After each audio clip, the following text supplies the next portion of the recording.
Otyo. Chairman. Aya. Yetuli chairman. You know, as you see, I am the chairman of this ceremony. I'm very glad to see you happy. Nakurabbe Sanu. Otyo, how are you? I'm fine. Sinestron. Ndi wano. Nsonga ndesora lero. Nsonga ya Simba. Nze byango bimanyi semremda. Let me first take a soup and explain a room.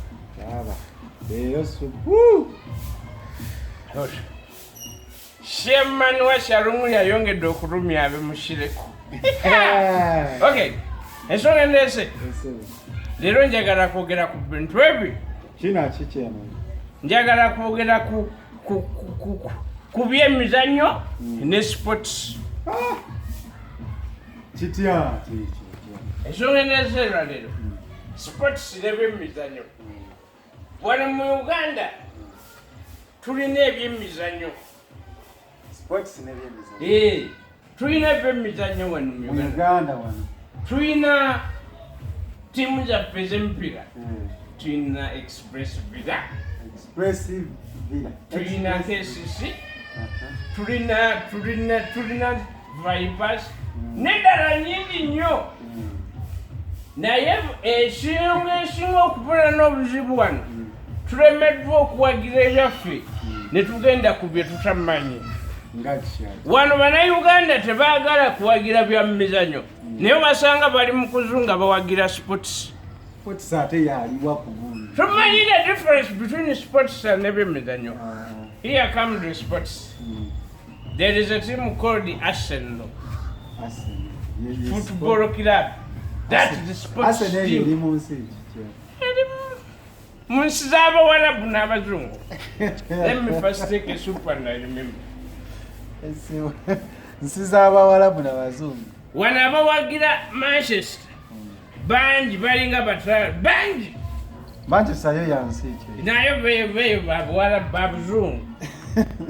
But they don't want to support their own teams. Omutuuze okatinganzi. Njagala kumanya. This is what I want to tell you the reason why I'm here. On Charomuri, you have to support your home. There is a saying, buy boo boo, buy boo boo. Buy boo boo, buy boo boo.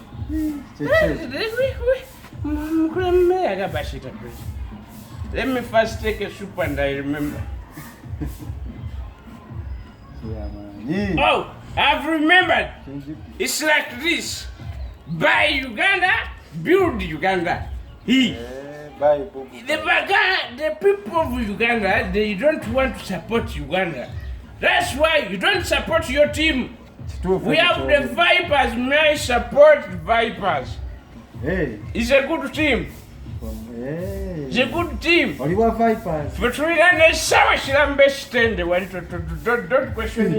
Jamani sema wagira omupiira. Swagira sports. Mpagira mupiira, era mupiira. Bakugira byemizannyo. Byemizannyo Uganda. Sports bikulumya n'omuntu ate Arsenal bagikubye ate Liverpool ekubye. Ate Man City ekubye. That is the sports. So, naye kati nga tukyali kwebyo. Music okyayima? Okyayima? Mpozi kuyimba si? Waliyo Christina. Christina kwokagala. Wabula tweet koze. Kuba kapera. Wabula tweet koze. Chimanyi na okola ki? Nzina ategoloza. You want me to take a soup? What? Kale yeti amanikana kapyo kamani. Kekadu. Kansubiza. Subiza. You be always there for you. Nanga ubi. Nayo luzungu. Wow, why don't you use English or Uganda? Nayo luzungu na Uganda. Which one? Nsubiza. Nsubiza that is Uganda. Always there. You respect me? You'll be always there for me. So kumulire. Yegwe kwena mulire yakubye producer. Oyo muyimbi musajja. Ani yamukubi? Ono Chameleon. Chameleon neno Road Mayor. Oyo Road Mayor. Yensonga zitezogerwako. Tugende kusigala. Mbadde yagala kubuuza. Magufuli muze nti omuyimbi bw'eje wa producer nakubira esigoma nawe namukuba. Kuba ati bayimbi kati basusu kuba ba producer. Siki chairman sikwesa Suzanne kuba bigoma. You are revenging. Nedda. Chairman. Onoonya kati ate bintu birala kubanga omuntu aba anyize bunyizi.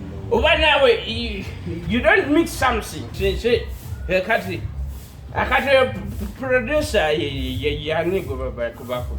Oyo producer amwita Big Bawa. Big Bawa si yakuba kanzi nene na obulamu. Musajja ye mwagala munene muwango okoma muli. Wali omula. Ate wamujja. Kunyima za kuba ino kubanga musajja munene akomere. Studio bajitani. Sabula Records. Sabula Records. Shotegeza omukuru yamukubye yasomye kapande nakuba. Let me first take a soup and I understand everything. By the way, let me first go and check it to another one. I will come back. Okay, the chair. See you get up and okay, Auntie. Let me come back.